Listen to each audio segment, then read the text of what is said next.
আজকের সর্বশেষ বাংলা সংবাদে আপনাকে স্বাগত। শুরুতেই সংবাদ শিরোনাম। সব থানাকে কড়া যে নির্দেশনা দিল স্বরাষ্ট্র মন্ত্রণালয়। যে কারণে 2 বছর লাভ ছাড়া সয়াবিন তেল বিক্রি করতে প্রস্তুত বসুন্ধরা। বাংলাদেশের অভ্যন্তরীণ বিষয়ে হস্তক্ষেপ নিয়ে এবার যা বলল চীন। যেভাবে ব্যবসায়ীকে জেলে পাঠিয়ে সুন্দর স্ত্রীকে ভাগিয়ে নেন সালমান।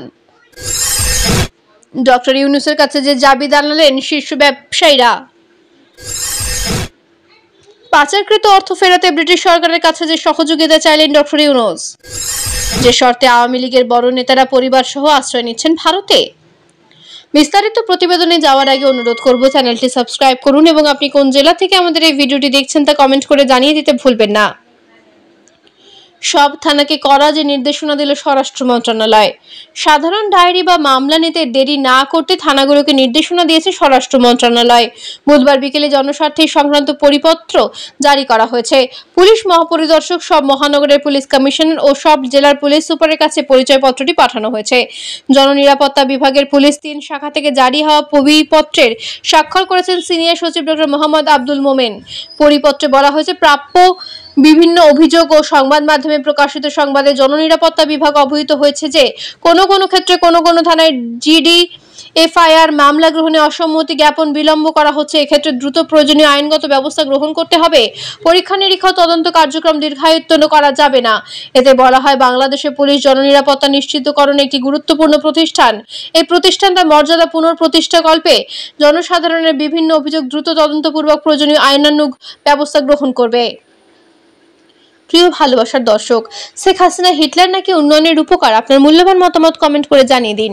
এদিকে আরেকটি আলোচিত নিউজ হচ্ছে, যে কারণে 2 বছর লাভ ছাড়া সয়াবিন বিক্রয় করবে প্রস্তুত বসুন্ধরা। ভোক্তাদের স্বার্থে আগামী 2 বছর লাভ ছাড়া সয়াবিন তেল বিক্রয় করতে প্রস্তুত রয়েছে বসুন্ধরা গ্রুপ। এজন্য ডলারের মূল্য নির্ধারণ, কাঁচামাল আমদানি ও এলসি খুলতে সরকারের সহায়তা প্রয়োজন বলে জানালো শিল্প প্রতিষ্ঠানটি। বুধবার রাজধানীর রমনায় অবস্থিত প্রতিযোগিতা কমিশনের কার্যালয়ে এক মত বিনিময় সভায় কথা বলেন বসুন্ধরা গ্রুপের ফুড বিভাগের বিক্রয় ও বিপণন বিভাগের প্রধান মোহাম্মদ রেদানুল রহমান। ভোজ্য তেল, চিনি সহ অন্যান্য নিত্য প্রয়োজনীয় পণ্যের সরবরাহ মূল্য পরিস্থিতির বিষয়ে বৈষম্য বিরোধী ছাত্র আন্দোলনের প্রতিনিধিদের সঙ্গে বাংলাদেশ প্রতিযোগিতা কমিশন, বাংলাদেশ ব্যাংক, শিল্প বাণিজ্য মন্ত্রণালয় সহ বেসরকারি ব্যবসা প্রতিষ্ঠানের প্রতিনিধিদের সঙ্গে এই মত বিনিময় সভা অনুষ্ঠিত হয়। মোহাম্মদ রেদানুল রহমান বলেন, জিরো প্রফিটে ব্যবসার প্রয়োজনে বসুন্ধরা গ্রুপ প্রস্তুত আছে। জিরো প্রফিটে আরও 2 বছর ব্যবসা করতে কোনো সমস্যা নেই। এক্ষেত্রে সাপ্লাই চেইন ঠিক করার দাবি জানিয়ে তিনি বলেন, ক্রুড অয়েল ব্রাজিল থেকে আনতে 45 থেকে 55 দিন লাগে। তেল বীজ এনে সেটা বাজারজাত করতে 60 দিনের ওপর সময় লাগে। এই সময় কমিয়ে আনতে হবে। সরকারের বেঁধে দেওয়া দামে আমরা ডলার কিনতে পারি না। ডলারের দাম বাংলাদেশ ব্যাংকের দাম অনুসারে পাওয়া যায় না। সব ব্যাংকই ডলারের দাম বেশি থাকে। এই খরচাটা গ্যাপ থেকে যায়। এই জায়গা ঠিক করতে হবে। বসুন্ধরা গ্রুপের এই কর্মকর্তা বলেন, এখন এডিবল অয়েলকে 30টি কোম্পানি আছে যে এডিবল অয়েল বিক্রয় করা হয়, তার সফটওয়্যারে উল্লেখ আছে। ভ্যাট চালান ছাড়া কোনো পণ্য বের হবেই না। প্রিয় ভালোবাসার দর্শক, আপনি কোন দলের সমর্থক? আপনার মূল্যবান মতামত কমেন্ট করে জানিয়ে দিন। অন্যদিকে আরেকটি গুরুত্বপূর্ণ নিউজ হচ্ছে, বাংলাদেশের অভ্যন্তরীণ বিষয়ে হস্তক্ষেপ নিয়ে এবার যা বলল চীন। বাংলাদেশের অভ্যন্তরীণ বিষয়ে চীন হস্তক্ষেপ করবে না বলে জানিয়েছেন ঢাকায় নিযুক্ত দেশের রাষ্ট্রদূত ইয়াও ওয়েন। এমনকি ভূ রাজনৈতিক যে কোনো পরিস্থিতিতে বাংলাদেশের পাশে থাকারও আশ্বাস দিয়েছেন তিনি। বুধবার বেলা 11টায় রাজধানীর গুলশানে বিএনপি চেয়ারপারসনের কার্যালয়ে অনুষ্ঠিত এক বৈঠকে আশ্বাস দেন ইয়াও ওয়েন। বৈঠকে বিএনপির মহাসচিব মির্জা ফখরুল ইসলাম আলমগীর, স্থায়ী কমিটির সদস্য ডক্টর খন্দকার মোশাররফ হোসেন, ডক্টর আব্দুল মঈন খান, ভাইস চেয়ারম্যান আলফাত হাসান চৌধুরী, নুরুল ইসলাম মনি ও আইন বিশেষজ্ঞ সম্পাদক ব্যারিস্টার কায়সার কামাল অংশগ্রহণ করেন। বৈঠক শেষে বেরিয়ে সাংবাদিকদের মুখোমুখি হয়ে চীনের রাষ্ট্রদূত বলেন, বিএনপির সঙ্গে আলোচনায় বড় সুযোগ তৈরি হয়েছে, ভালো আলোচনা হয়েছে। বৈঠকে আমাদের মধ্যে সহযোগিতার বিষয়ে আলোচনা হয়েছে। আমাদের সহযোগিতা অব্যাহত থাকবে। বর্তমান রাজনৈতিক পরিস্থিতির ব্যাপারে ইয়াও ওয়েন বলে, চীনা বাংলাদেশের অভ্যন্তরীণ বিষয়ে হস্তক্ষেপ করবে না। আমরা বাংলাদেশের স্বাধীনতা, সার্বভৌমত্বকে সমর্থন করি। অন্তর্বর্তীকালীন সরকারের প্রতি সমর্থন আছে। প্রত্যাশা করি অল্প কিছুদিনের পরিস্থিতি স্বাভাবিক হয়ে যাবে। এদিকে চীনা রাষ্ট্রদূতের সঙ্গে আলোচনায় ফলপ্রসূ হয়েছে জানিয়ে বিএনপি মহাসচিব মির্জা ফখরুল ইসলাম আলমগীর বলেন, সৌহার্দ্যপূর্ণ পরিবেশে আলোচনা হয়েছে। বিএনপি দীর্ঘদিন পর রাষ্ট্রদূতকে পেয়ে আনন্দিত। বাংলাদেশের জনগণের প্রতি তাদের যে কমিটমেন্ট তা অব্যাহত রাখবে।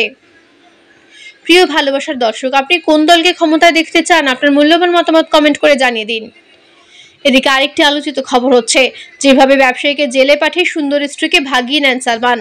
ব্যবসায়ীকে জেলে পাঠিয়ে তার সুন্দর স্ত্রীকে ভাগিয়ে নেন সাবেক প্রধানমন্ত্রী শেখ হাসিনার বেসরকারি শিল্প ও বিনিয়োগ বিষয়ক উপদেষ্টা সালমান এফ রহমান। জানা গেছে সুন্দরী টিভি উপস্থাপক জাকিয়া তাজিনকে দেখেই ভালো লেগে যায় সালমান এফ রহমানের, তারপর ছলে বলে কৌশলে তাকে ভাগিয়ে নেন সালমান। দেশের শেয়ার বাজার কারসাজিতে বছরের পর বছর আলোচিত সালমান এফ রহমানকে নিয়ে এমন চাঞ্চল্যকর তথ্য নিজেই ফাঁস করেছেন ভুক্তভোগী ইন্ডক্স গ্রুপের ব্যবস্থাপনা পরিচালক সাফিউল্লাহ আল মুনির। সাফিউল্লাহ আল মুনির দাবি করেন তার স্ত্রী শেয়ার বাজার নিয়ে টিভিতে অনুষ্ঠান করার সূত্রে সালমান এফ রহমানের সঙ্গে পরিচয় হয়। একটা পর্যায়ে তাদের মধ্যে সম্পর্ক তৈরি হয়। তারপর সালমান এফ রহমান তাকে ডেকে নিয়ে স্ত্রী তাজিনকে তালাক দিতে হুমকি দেয়। তার কাছ থেকে 8টি শর্তে 300 টাকা স্ট্যাম্পে স্বাক্ষর নেন সালমান এফ রহমান। তিনি বলেন, শর্তগুলোর মধ্যে ছিল আমি কখনোই আমার কোম্পানির মালিকানা দাবি করতে পারবো না, আমার স্ত্রীকে ডিভোর্সের বিষয়ে কাউকে কিছু বলতে পারবো না, এমনকি আমার ছেলের কাস্টাডিও চাইতে পারবো না। তবে আমি যখন রাজি হলাম না তখন এই বিষয়টি অনেকেই জানতে পারে। এক পর্যায়ে আমি 1 মাস গুম হওয়ার মতো ছিলাম, হামলা মামলায় ভয়ে ততষ্ট থাকতাম সব সময়। পরে 2020 সালের দিকে আমার স্ত্রীর সঙ্গে ডিভোর্স হয়ে যায়। প্রিয় ভালোবাসার দর্শক, শেখ হাসিনার সরকার পতনের জন্য দায়ী কে? আপনার মূল্যবান মতামত কমেন্ট করে জানিয়ে দিন। এদিকে আরেকটি নিউজ হচ্ছে ডক্টর ইউনূসের কাছে যে দাবি জানালেন শীর্ষ ব্যবসায়ীরা। 1 মাস জুড়ে ছাত্র জনতার গণ অভ্যুত্থান ঠেকাতে দফায় দফায় কারফিউ দেয় ক্ষমতাসীন আওয়ামী লীগ সরকার। এই সময় শিল্প কারখানা বন্ধ থাকায় উৎপাদন ব্যাহত হয়, আমদানি রপ্তানি কার্যত বন্ধ থাকায় ব্যবসা বাণিজ্য স্থগিত হয়ে পড়ে। পরিবর্তিত প্রেক্ষাপটে শান্তিতে নোবেলজয়ী ডক্টর মোহাম্মদ ইউনূসের নেতৃত্বে অন্তর্বর্তী সরকার গঠিত হওয়ায় ঘুরে দাঁড়ানোর স্বপ্ন দেখতে শুরু করেন শিল্প মালিকরা। কিন্তু সেই স্বপ্ন এখন দুঃস্বপ্নে পরিণত হতে চলেছে ব্যাংক ঋণের কারণে। শিল্প মালিকরা বলছেন, পরিবর্তিত পরিস্থিতিতে স্থবির ব্যবসা বাণিজ্য চাঙ্গা হতে সময় লাগবে, কিন্তু ঋণের কিস্তি তো বসে নেই। মাস শেষ হলে কিস্তি পরিশোধ করতে হয়, সাধারণত আয় করে কিস্তি পরিশোধ করা হয়। যেহেতু এখন কাকসিক্ষত আর আয় নেই, তাই বিপাকে পড়েছেন শিল্প উদ্যোক্তারা। তাদের দাবি আপাতত 6 মাস মেয়াদী ঋণের কিস্তি পরিশোধ বন্ধ রাখা উচিত, তা না হলে উদ্যোক্তারা ঋণ খেলাপি হয়ে যাবেন। শীর্ষ ব্যবসায়ীরা বলছেন, আমরা ইচ্ছাকৃত ঋণ খেলাপিদের পক্ষে নই, তবে অনিচ্ছাকৃত ঋণ খেলাপিদের অর্থনীতিতে পুনর্বাসনের নীতি সহায়তা করা যেতে পারে। সেই সঙ্গে ইচ্ছাকৃত ঋণ খেলাপিদের বিরুদ্ধে কঠোর ব্যবস্থা নিতে পারে। ব্যাংক খাতের খেলাপি ঋণ কমিয়ে আনারও অনুরোধ জানান তারা। অন্যদিকে আরেকটি খবর হচ্ছে পাচারকৃত অর্থ ফেরাতে ব্রিটিশ সরকারের কাছে যে সহযোগিতা চাইলেন ডক্টর ইউনূস। বাংলাদেশ থেকে যুক্তরাজ্যে পাচারকৃত অর্থ ফিরিয়ে আনতে ব্রিটিশ সরকারের সহযোগিতা চেয়েছেন অন্তর্বর্তী সরকারের প্রধান উপদেষ্টা অধ্যাপক ডক্টর মোহাম্মদ ইউনূস। বুধবার রাষ্ট্রীয় অতিথি ভবন যমুনায় বাংলাদেশে নিযুক্ত ব্রিটিশ হাই কমিশনার সারাহা কুক প্রধান উপদেষ্টার সঙ্গে সৌজন্য সাক্ষাৎ করেন।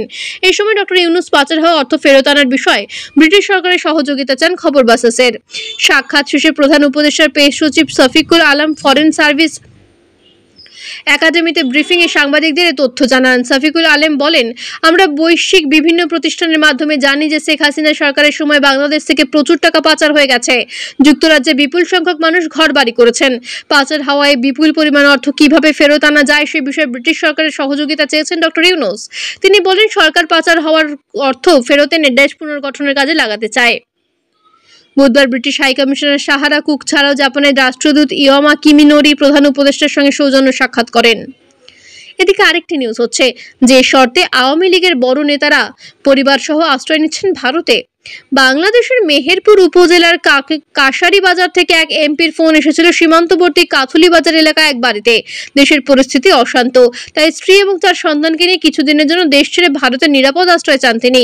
এভাবে লাখ লাখ টাকার বিনিময়ে আওয়ামী লীগের বড় নেতারা পরিবার সহ ভারতে আশ্রয় পাচ্ছেন।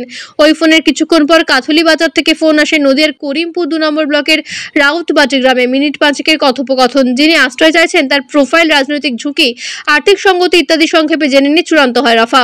জানিয়ে দেওয়া হয়, ভারতে আসতে এমপির পরিবারের সদস্যদের মাথাপিছু খরচ পড়ে ভারতীয় মুদ্রা 1 লাখ করে টাকা। তাছাড়া যতদিন নিরাপদ আশ্রয় থাকবেন ততদিন সীমান্তরক্ষী বাহিনী এবং পশ্চিমবঙ্গ পুলিশের নজর এড়িয়ে থাকার জন্য দিতে হবে মাসিক 10 লাখ টাকা। খানিক দর কষাকষির পর ঠিক হয় সীমান্ত পার করাতে দিতে হবে 1 লাখ নয়, মাথাপিছু 70,000 টাকার আশ্রয়ের জন্য মাসিক 5 লাখ। রাজি হয়ে যান সাংসদ। গত সোমবার রাতে মেহেরপুর সদর থেকে পরিবারকে নিয়ে রওনা দেন এমপি।